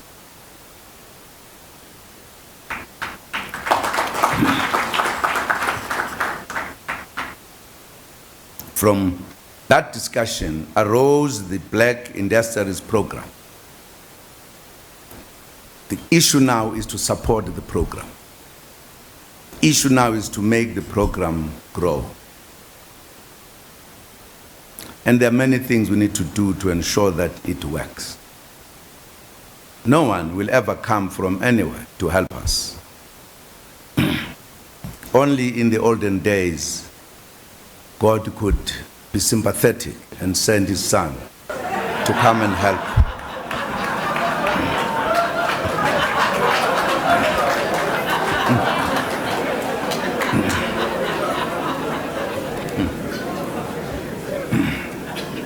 It is us and us alone.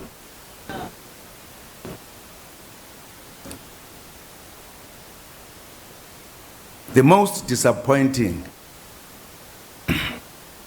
to us is that among ourselves we see enemies. We fight among ourselves like there is no tomorrow.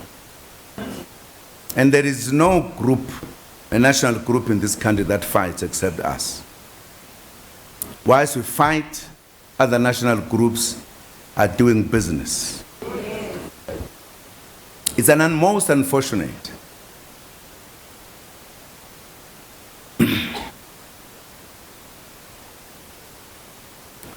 Now, abanye basazi isiZulu. Kuba neyasazi bengizonitshela ukuthi kunokuthaka niyakwazi ukuthakatha. Okanye ke nizwe ngakho. Thakatha ngendlela eziningi. Kodwa kukhona okwaziwayo okuthiwa ukuphehla amanzi. Phehla amanzi. Kusho ukuthi umthakathi uthatha amanzi awafaka okhambeni abese thatha imithi yakhe ayifaka neinsila zalabantu abaphehla ayifakele abese govuza ngomkhonto uthi uphehla amanzi. Uma ke amanzi ephehlwa umthakathi nje ayalapheka, kodwa uma ephehlwa umuntu ozalo awalapheki ngoba wazi zonke insila namangcwaba ukuthi likabani leli thatha konke ahlanganisela akulapheki. Ungafunga ukuthi umuntu ophehla amanzi owale national group yethu ayilapheki tu. Bayamemezana emaphepheni, bayabhalana, benza konke, basebenza abantu benza imali, abanye bayithutha ngezikhwama baphume nayo. Bona babhizi bathukana nomuntu nje ajulokaza bemanzi uyinja le uyinja.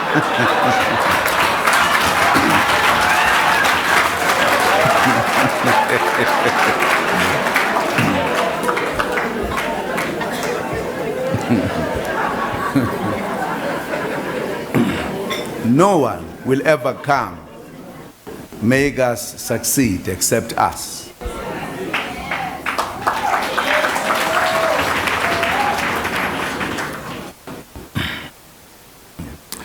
In its first year of rollout, the Department of Trade and Industry has approved 22 black industrialist projects with a total value of 1.2 billion rand. Over 1,000 direct jobs have been supported. We thank you for supporting this program, and we acknowledge the support of big business as well. Compatriots, let me also use this opportunity to urge the Black Business Council to join government in campaigning against the practice of fronting.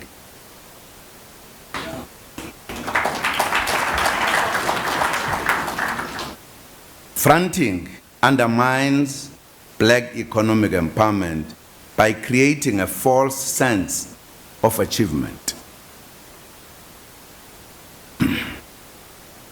The newly established broad-based Black Economic Empowerment Commission has to date received 118 complaints, especially pertaining to fronting. Investigations are in progress, and the broad-based Black Economic Commission will issue reports in due course. There is a story I always tell about Mr. Smith, but I'm not going to tell it today.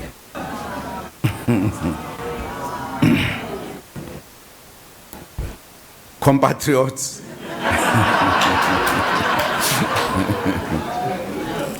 we are doing well in our country currently in promoting cooperation between government and business. This positive collaboration also needs to include the promotion of transformation. It must go beyond reigniting growth and staving off a ratings downgrade.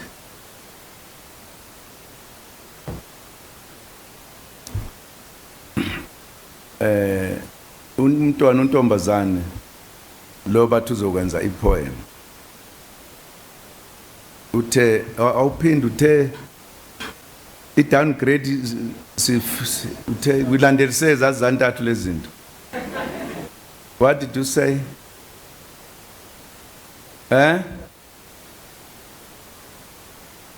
Angizwa kahle. Capital flight. Oh yeah. Capital flight.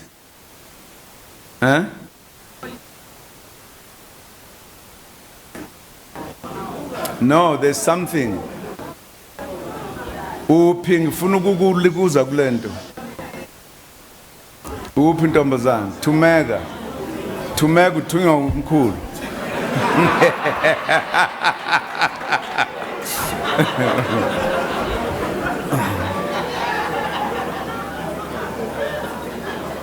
What did you say?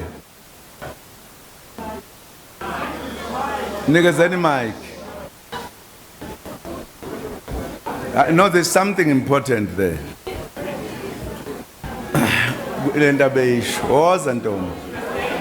Come.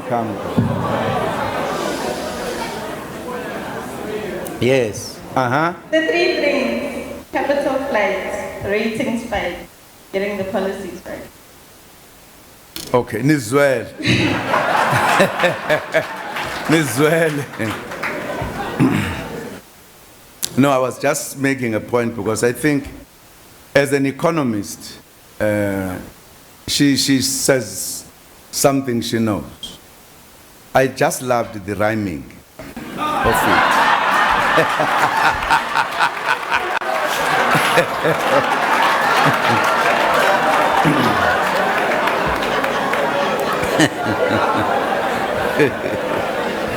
That's all. I was looking for rhyming more than anything. But absolutely true. There is a new thing that we all want to hide, called rating agencies.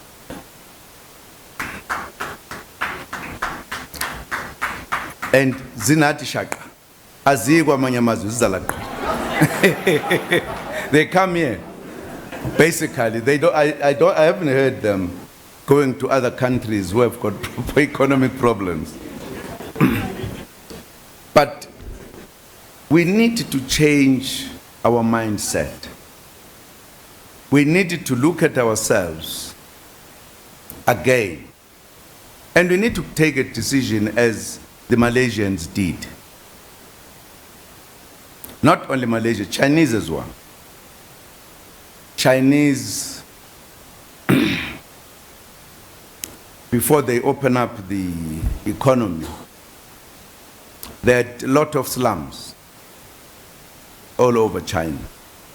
When we were in China recently, in G20, President Xi Jinping addressing the B20, Business 20, he said, we are running a system called socialism with Chinese characteristics. And that said it all. In other words, they're Chinese, they do things in a Chinese way. And one of them is discipline, is hard work, is the urge to succeed, wherever they are. We have to do something about ourselves. Only if we could just stop being negative to ourselves. All the national groups in the country, there's not a single one that can say it receives negativity as us, generated by us, against us. Now, you can't combine wrong and right and succeed. You can't be angry with your sister and brother and hope that you can grow the family. It doesn't work like that. We've got to love your brother, love your sister, to be protective and coordinate and work together to succeed. We have a wonderful country, Rainbow Nation. It has everything that you need. Whilst we don't like our country, because that's my, not perhaps all of us, some, other people love it. They walk kilometers and kilometers coming here to look for opportunities. If you go out of the country, everybody wish they were South Africans. And they see South Africa as a success. Only us, we don't see it as a success. We were even in this surname called Zuma, is surprise attacker in English.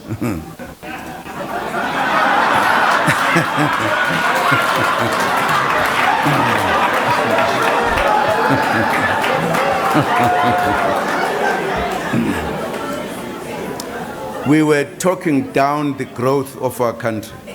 It's going to develop, it's going to grow with maybe 0.6%. Yes, Zoom economy. Because I'm telling you, 3%, 3.0. Oh, can the economy are cooler? Asibon, because we are fighting. The country is growing, Tina said, no, it's not growing, it's going down. People think South Africa is a wonderful place, and it is. If we want to succeed, let us love one another. Let us work together. It's absolutely crucial. I'm merely making this point because at times you feel there is a lot that we ought to be doing, but which we are not doing. Because we at times we don't know whether we understand ourselves very well. This country has a potential. It's the biggest economy in the continent. At some point, some countries tried to, you know.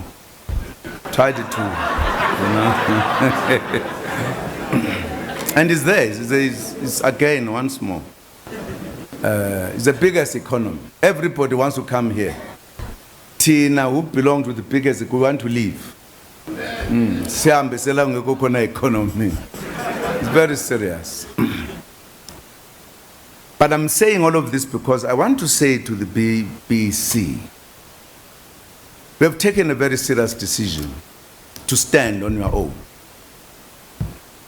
Not because you don't value other people, but because you felt you are at a certain level where you need to lift yourselves up and participate in the economy of this country seriously. And if you do so, all other problems will disappear. All other problems will disappear.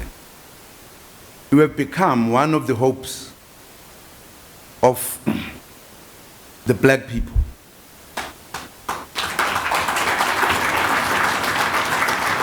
And that's why your government must understand you very well. It's not discrimination, it's correcting the past.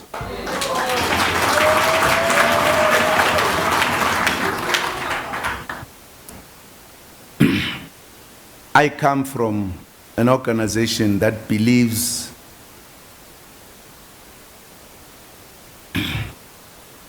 in a non-racial society. And I believe in it, and I've believed in it in my life, and I'll believe in it to the end. But in no way should you have imbalance. And because you believe in it and say, I'm going to keep quiet, so that people will say, oh, we are stand song. There's a reality that apartheid has left deep scars, and we need to heal them. And one of them is the economy.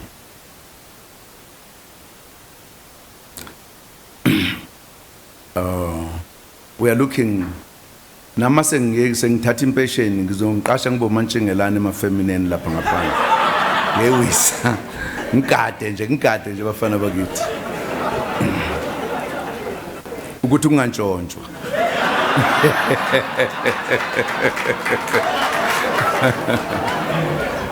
Kufanele ngikwazi kodwa ngoba mangakwazi ngokuvimba mawufika ebusuku noma ngabe umnikazi wefame zokuvimba ngithi akungenwa la ubasi akangeni ngalesikhathi.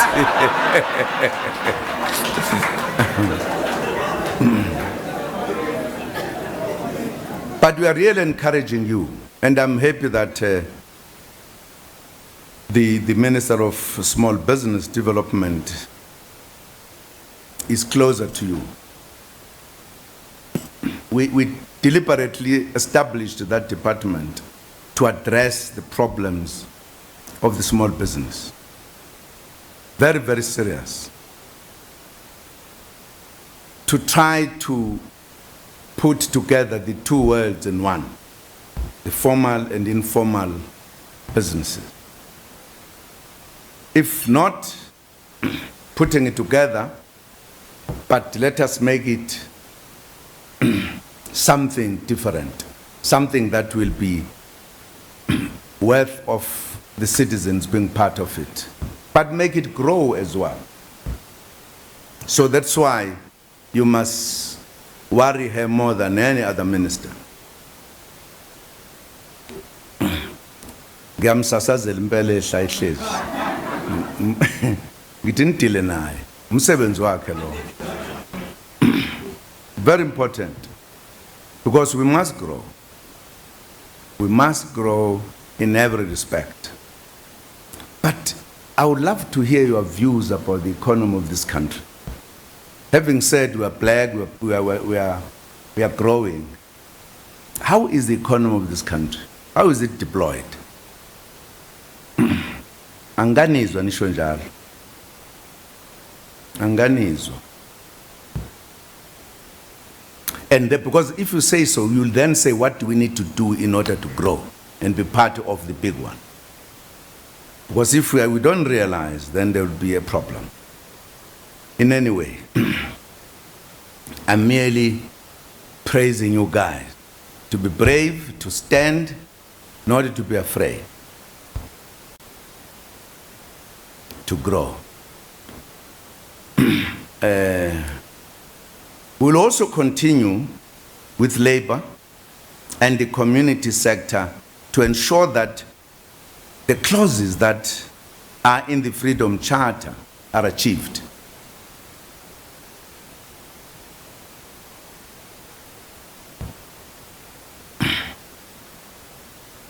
If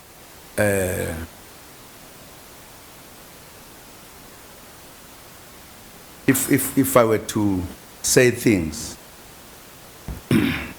I could say things, but any state stand on three critical legs: the political power, economic power, and security power that we don't talk about. And if you are a nation, you are not in control of these three, forget it. The critical one is economy, because that's where influence comes from, even to other two. If you have a political power, know how to use it in order to gain your economic power. Now again, in Antosana ngama-bunch. Don't so many umuntu uyahamba uyaphambili omunye uyamdonsa. Athi uyamdonsa nomunye uyamdonsa. Bayahamba abantu banishiya. Okay, indeed, the struggle for economic inclusion continues in earnest, and you are the ones who must show it continuing. Because even countries are not the same. There are countries that if you work with, will help you. There are countries that if you work with, they will never help you. They'll push you down. That's the reality of the globe. It's not a hearsay. But thank you for the opportunity. With your support and working together, we will succeed. We cannot fail, even if we take longer. But we need to be clear. My friend and comrade, the late Don Mkhwanazi, was here emphasizing something. Nimzwe kahle. Wakhuluma ngento okuthiwa ideology, angiyazi mina ukuthi yini leyo. Ideology. The critical point is stand, love yourself as a South African. Work for South Africa to succeed. If you are in politics, you need to do so. If you are in business, you need to do so. And these two must work together. We will succeed. If we are a religious person, sithandazele, pray for us. Pray for us to succeed. Huh?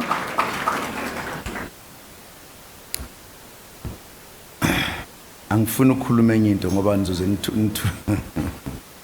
uthandaza ungaye ukuthandaza ukhuluma politics. Thandaza usithandazele. iBhayibheli lithi uma ukholo usemhlabeni thandazela ababekwe uNkulunkulu ukuthi baliphathe kahle abantu bakaNkulunkulu. Qhubeka kanjalo. But siyabonga. Thank you very much indeed.